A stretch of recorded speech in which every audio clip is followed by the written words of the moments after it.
Ici, en Mauricie, sur 35 000 km² de territoire, il y en a près des 3/4 que c'est des terres publiques. Mais il y a juste 8 du territoire qui est protégé. Donc pour moi, c'est sûr qu'à la Mauricie, on va être un important contributeur pour atteindre la cible de conserver 30 du territoire d'ici 2030. On veut aussi préserver la biodiversité puis les milieux exceptionnels comme les tourbières, les bords du lac Saint-Pierre, les vieilles forêts qui nous restent, puis aussi des espèces emblématiques comme la tortue des bois ou le loup de l'Est. Pour l'appel à projet d'aire protégée qui a été lancé par le gouvernement en juin dernier, la Mauricie s'est mobilisée.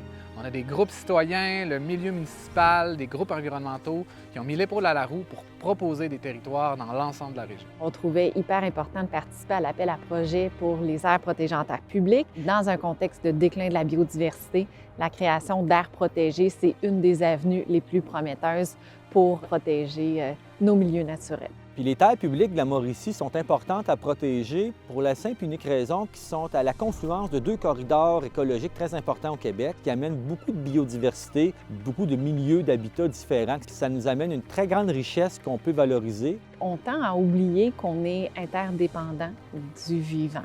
Donc, on a besoin d'une biodiversité en santé pour avoir des lacs en santé, desquels on va aller chercher une eau qui est propre, qui va nous demander peu de traitement.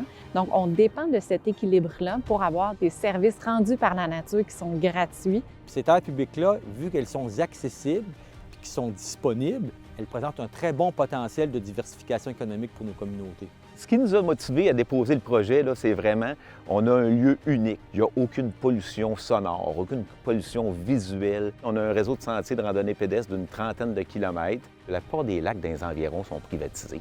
Fait que les gens, ils peuvent avoir accès à un lac, ils peuvent venir, ils peuvent avoir accès à une forêt, venir marcher, venir découvrir.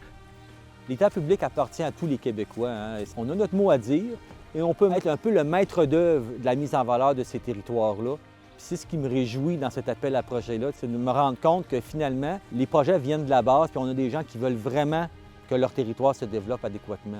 En Mauricie, les citoyens sont au cœur de la mobilisation pour la protection de la nature. C'est parce qu'on la côtoie tous les jours, c'est notre cour arrière. On va continuer à travailler avec nos élus, avec les Premières Nations, pour conserver des milieux naturels accessibles qui contribuent à notre bien-être, à une économie durable, mais aussi à la biodiversité.